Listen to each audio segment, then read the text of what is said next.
The Black Lives Matter movement has regained popularity following the death of George Floyd in Minneapolis by the hands and knees of Derek Chauvin. But what is the Black Lives Movement and why does it matter? Before we get into those details, we need to go back to 2013 where the movement began following the acquittal of George Zimmerman in the shooting death of African-American teen Trayvon Martin. The movement became nationally recognized in 2014 for their streets demonstration following the 2014 deaths of two African Americans, Michael Brown and Eric Gardner. The death of Michael Brown resulted in the Ferguson unrest protests, and Eric Gardner I briefly talked about in my previous video, but he was choked to death by a police officer in New York City. So what is the significance of Black Lives Matter? Before I get into that, we need to talk about the counter and knockoff variations of Black Lives Matter, and those are White Lives Matter,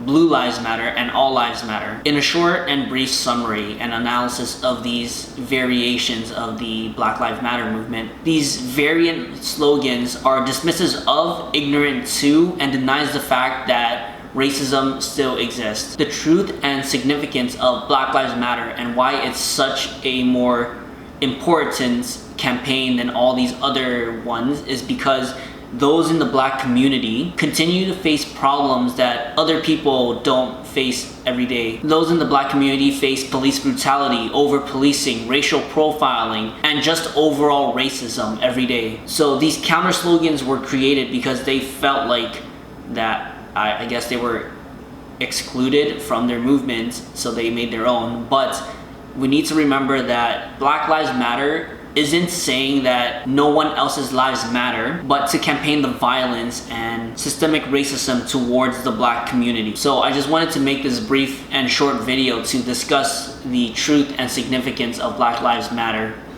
I know when this campaign started going globally, a lot of celebrities also tweeted out and posted on social media saying how all lives do matter, and yes they do, but like we just said, this campaign isn't to devalue anyone's lives. It's to shed light and expose the systemic racism that the black community faces in our society, and that all lives, yes, they matter, but not everyone is experiencing the same issue as black people. And I know this is a hard topic to discuss because we would like to believe that in this day and age, in 2020, racism doesn't exist, but the fact of the matter is it still does, and seeing cases like George Floyd clearly shows that racism is still prevalent in our justice system as well as our society. I hope this video briefly educated you on what's happening and the significance of the Black Lives Matter movement. Thank you for watching, and I'll see you guys in the next one.